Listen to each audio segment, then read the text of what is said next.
name's Sophie. I'm from a company called Judgement. We've got a stand just over there if anybody would like to come and talk to us afterwards. There he is waving. So what I'm going to be sharing with you today is 5 strategies to build a dream team. And these are all really, really practical things that you can go back and implement into your business straight away. And most of them are free. So I really hope that you'll get something out of this that you can go and take away. I'll be referencing our own experience of working within the care sector, both with care homes that have had a bit of trouble and also care homes that are outstanding. And I'll also be referencing research that we've done as well. So we've done a lot of research on high-performing care workers and management. And we've also recently been involved in the largest study of outstanding managers in the UK. So I'll reference a couple of points with that as well. I've got a lot to get through and I might talk quite fast, so feel free to jot things down, feel free to take photos, and I'm going to absolutely try and power through all of these for you. So if anybody has any questions at all, just pop your hands up, but it might be best to wait until the end. Okay, so let's get started. Now the first strategy I'm going to talk about is onboarding. So just to clarify the difference between onboarding and orientation. Now orientation is something that you do on someone's first day, and it's things like showing them where the fire exit is, showing them, how to log into the computer system.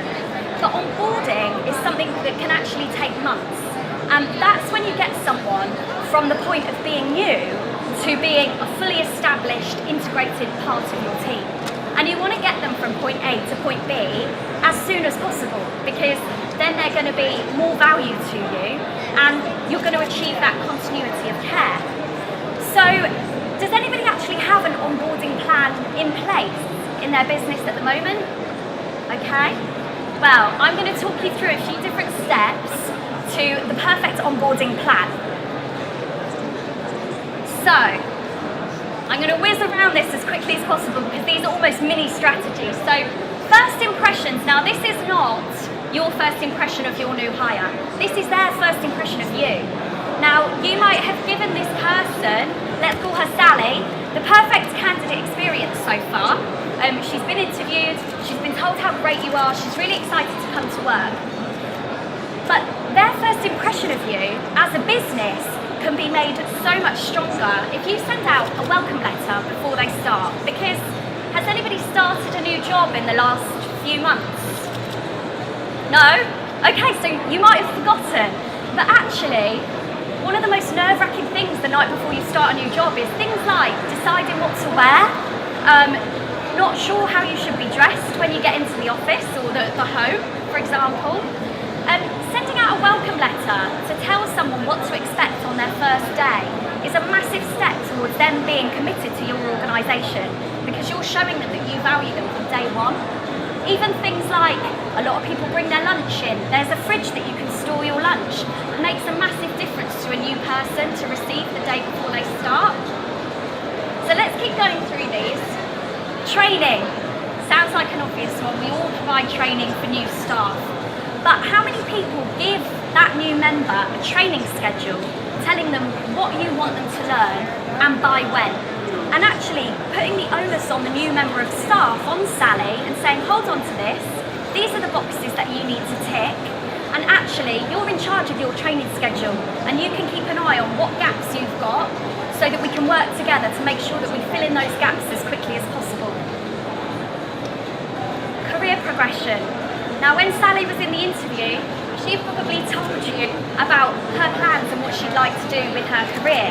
But now you've got her out of interview mode, it's nice to have a little sit down, maybe the first few weeks in, and have a little chat about what their plans are for the future and what their career path could look like within your organisation. One good thing to do at this stage is to take someone that's been successful, maybe somebody that came in as a support worker and has worked themselves up through the ladder, and if you can paint that picture to a new person and say, these are the milestones that they hit, this is what they've achieved, and actually you can achieve this too, then that can be really powerful for somebody that's just started at your business. because then they will actually be able to see their career path with you. Social inclusion. So one of the biggest stressors that anybody has when starting, if you think back to when you started at your current company, was how you were going to fit in. And what happens when we start a new job? Normally the person that we're running around after with a notepad trying to learn everything is the person that has to look after us on our first few days. And are they ever a bit begrudging of that? Now, I know it might sound obvious, but teaming the new person up with somebody who's really friendly and who's a really good representative of your business is a great way to get them into that mindset that you want them to have as a new person. So find that person who's your champion and say to them, look, could you take Sally for lunch on the first day? And then who would be good to take her on the second day? And it's little things like this. Now, feedback is not about you feeding back to the new hire, although that is very important, and obviously that's something that you're going to do during the onboarding process.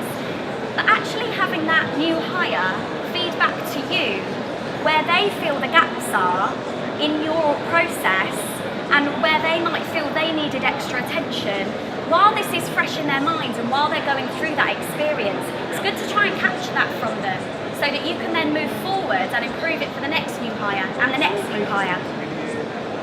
And finally, something which is a bit of a theme with our organisation is aligning your values with the values of the new hire.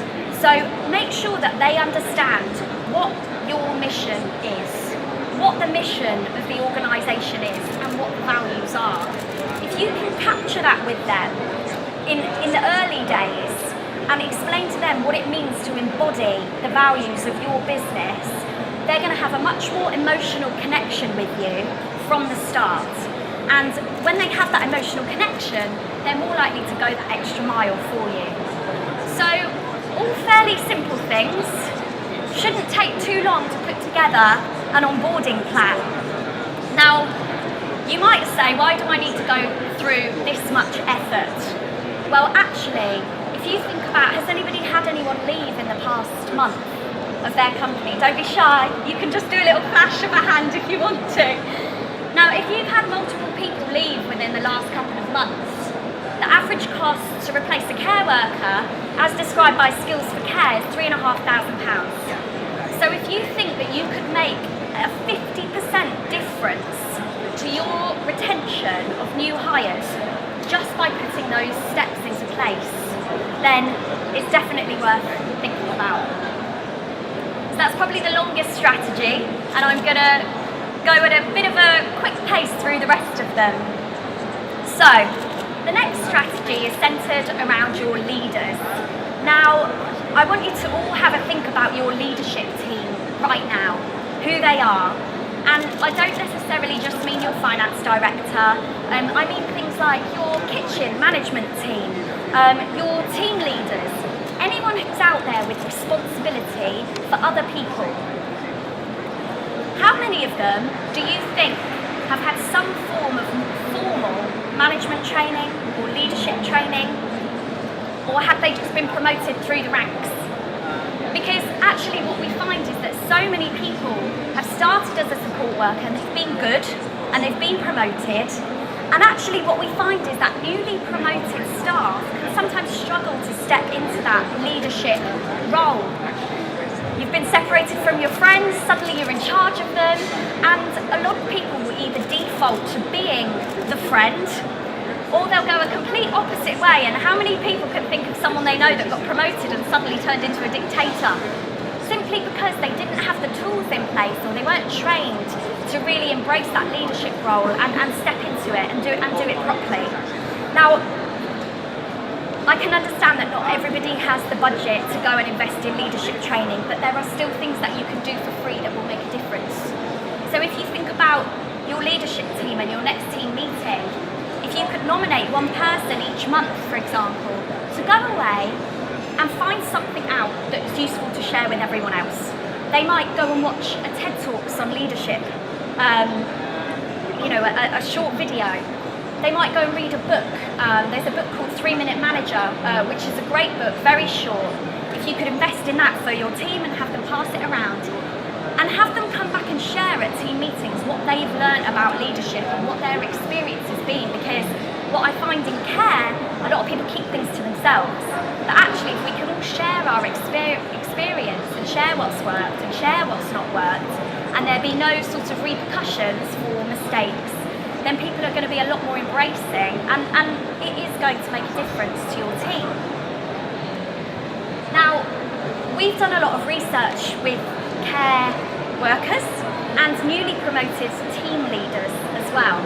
And without going into too much detail about our assessment tool, we measure over 60 different areas of values-based behaviour. And what we found from our research is that most newly appointed team leaders need development in these areas. And these are all soft skills. And actually confidence is one thing that a lot of new leaders really struggle with.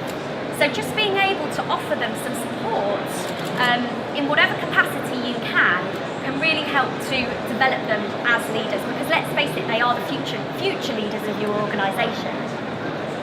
So it's quite interesting, and if anybody wants to find out a bit more about this research, please feel free to come and ask at the end. So, strategy number 3 is all around culture. Now, culture might seem like a less tangible strategy. Okay, what can I actually do to change the culture of my organisation? And the reason I've brought this up is because a lot of people, you might hire the best care workers, but if the culture's not right within the team, they'll leave, regardless.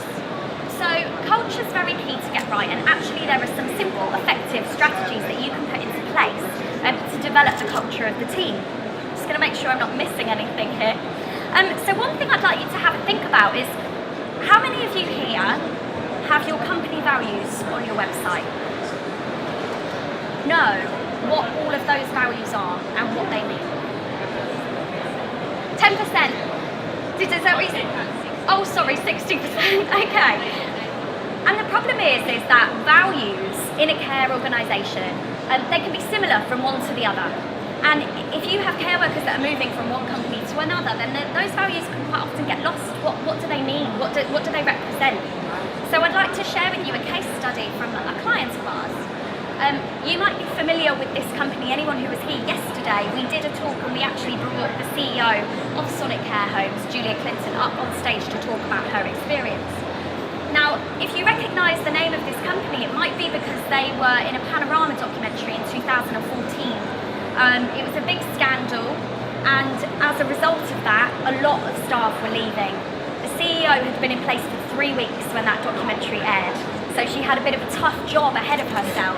And the thing that she realised is that she needed to go right back to the beginning and instill core values within the organisation. And their values were kindness, comfort and respect. Does anybody else have one of those values as part of their company? Yes. So what they did was they called a big team meeting with the staff, and they sat down and they had an open discussion about what it meant to embody those values. What do they represent? How can I, as somebody who works in this company, embody kindness, comfort and respect? To help people remember them, they abbreviated it to KCR, something that everyone can remember. And then they started to create little bits of branding with KCR scattered across the company on things like pens, notepads. To take it a step further, they do a monthly award for people that are embodying their core values, and this helps to keep it alive, and it helps the staff know what it means. And so by doing this, every single member of that team know what the values are, they know how they can represent them in that organisation, and they've gone from being obviously in special measures and absolutely slaughtered by the CQC to now being an award-winning care home. They're outstanding, and they've won awards for their leadership team as well.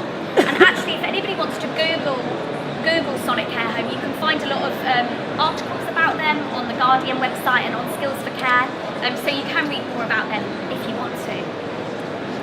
Now, moving on from that, I thought I'd include a bonus strategy. And building on that is, if you have have employees who embody your values, then the chances are they're going to be engaged, they're going to be emotionally committed to you, and they're going to be empowered. And those employees are 75% more likely to promote your business. Now, one thing that a lot of care companies say to us is we struggle to find people. And sometimes care companies struggle to promote themselves and shout about their successes. So we're going a little bit onto marketing, but I want you to bear with me, and I'm going to give you something that I really think that everybody could go away and implement.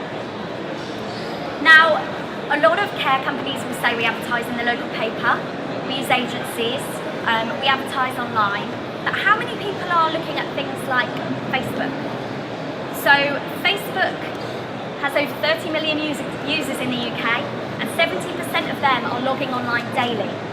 And where are your care workers hanging out? Because the chances are it's Facebook or Twitter or Instagram. So what you can actually do to drive people like your engaged and empowered staff to your organisation is to start a movement. And you can start that movement with something called a hashtag. Now bear with me if a hashtag is going to go over your head. But a hashtag is searchable. And a hashtag should embody your company values, but it doesn't necessarily have to be your company name. So I'll give you an example. We have a client called LCP, London Care Partnership. So I would suggest to them that a hashtag they could use would be something like Loving Life LCP. And if they can start to get that out within the company, maybe some little hashtag graphics on the walls, or starting to express to staff that we want you to promote this hashtag within the business on social media. Obviously I know that there's certain confidentiality with clients, etc. But if they can start to embody that and start to promote the business and promote this loving life or whatever it might be, then actually that's providing you with content that you can then reuse to show people what a great organisation you are to work for. And also, it's them showing their friends what a great company that they work for. So if you can start this movement and start this trail, then it can really do wonders for you in terms of your recruiting. Now, just to give you an idea that you can go away and have a look at, there is a company, they're not a care company, they're an organisation that use the hashtag #LoveMyJob. If you go away and have a look at that on Instagram or Twitter, you'll find a lot of great content there that should inspire you of how you might be able to do this, because I don't know, if you look through their hashtag #LoveMyJob, you will want to go and work for that company. And that's what we want for you. That's what we want you to have your staff embody. So, bonus strategy there. Now, the next one we have is to introduce a wellbeing policy within the organisation. So, does anybody currently have a wellbeing policy that they're aware of? No hands. Oh, one at the back over there. Okay. So a lot of people would say to me now, what even is a wellbeing policy?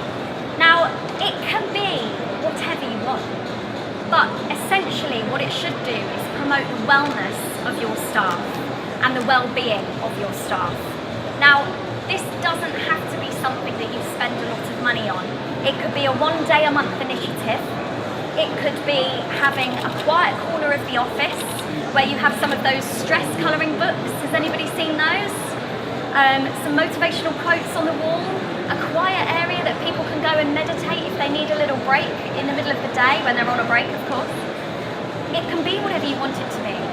But a great thing to do is to carry that initiative forward, and the best person to do that in your team is your activities manager. What we found is that when we go into organisations and the activity manager has got on board with this, they've taken it to the next level. And some of you might now be thinking, well, why do I care? Why will a wellbeing policy help my company? Not only will it set you aside from your competition, I'm going to introduce you to a theory now based on our research, including our research on outstanding managers, and that theory is called the wedding cake theory.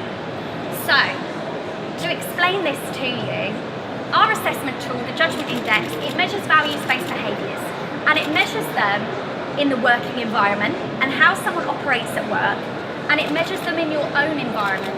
your personal yourself and how you interact with yourself. Now, this is quite a nice looking wedding cake. This person has a solid platform of self. And what that means is that they'll come into work and you will always get more out of them in the working environment because they have this solid foundation. So they're coming into work and they're operating from a solid foundation. But actually, what we see more typically in care is this. Because let's face it, and I'm seeing some giggles now in the audience, in care, you are so good at looking after everyone else. And you're coming into work and you're working all the hours under the sun and you're giving everything to everyone else. And what's often missed is yourself. And we see many, many care workers, and this would be typical if I could draw people's assessment results. This is what they would look like in the care industry. They're operating off a bit of a wobbly foundation, or sometimes a very wobbly foundation. They are giving everything to everyone else, and they're not looking after themselves. They're not giving themselves self-regard. You know, they're neglecting themselves. Quite often they might have other things underneath that, personal stresses, etc. And whilst that care worker can come into your work and work for so long and do a good job, at some point that wedding cake might tip over. And I think that's what you have to think about with your staff, is that yes, their personal life is their personal life, but how can I support them and let them know that I want them to operate off a solid foundation? Now, one thing that's really, really interesting, and I've mentioned about our research, and the full report will be released next week on outstanding managers. And of 100% of the outstanding managers that took the assessment, they look like this. So interestingly, where we see more likely that people in care and managers in care will have a smaller foundation of self, our outstanding care managers, 100% of them had a solid platform that they were operating from, and they had a solid work side. So I think if there's ever a time to think about yourself now, where might you be? How big will your tears be? Then this is something that's really, really interesting to think about, and it's often neglected in an organisation because it's less tangible, it's harder to measure, but we will measure those things. So, finally, and I can't leave really without talking about selection. I know that everything I've talked about so far has been about someone within your organisation, but has anybody here got multiple sites with their homes? Yeah, a few. So the interesting thing to ask yourself is, how standardised is our selection process and how watertight is it? Now, most selection processes look like this. They're looking back at previous experience, or they're looking in a controlled environment. But actually, a lot of things can be easily hidden in interview. And somebody can come in and just so you're aware, things like compassion mean that people can display compassion in an interview. How many people have hired someone and then 2 months later you've thought, who was that? Because they interviewed so well, and yet underneath, once you've got to know them, they've maybe been hiding things like this. Now, stress is the biggest barrier to somebody performing well in your organisation, because stress clouds judgment. And when our judgment's clouded, we are less intuitive. We're not going to notice things like potential safeguarding incidents or somebody's left a window open. We're not going to be able to make decisions, effective decisions, as quickly. So there's a lot of things that people can hide. And I'd just like you to have a think about whether your selection process is protecting you and enabling you to spot risk, but also, is it enabling you to spot potential? Because how many people have interviewed a care worker or any position, I know I'm saying care worker quite a lot, that might have never worked before, that might be really uncomfortable in the interview. They've never been interviewed, they failed. So were you able to tease out the potential within them? And I think that is something that quite often people could say, do you know what, we might have missed a few along the way here who could have been great working for us. So, my challenge to you all is to go away next week. Does everybody have 1 hour that they can spare a day? And can they spend Monday thinking about their onboarding plan, Tuesday thinking about how they can build the leadership, Wednesday how they can develop the culture and embody the values, Thursday how can I introduce a wellbeing policy, let me sit down with my activities coordinator, and Friday how can we improve our selection processes. Now if you can spend an hour on these, I guarantee it will make a difference to your business. So if you would like any more help with this, I have got articles and emails that support everything that we've said that I'm happy to send you. I do have an action plan, and you can get an email every single day from me next week if you'd like, reminding you what to do. And just come and visit us on stand D30 and I'll happily get you more information. Does anybody have, oh thank you, applause. Does anybody have any questions at all?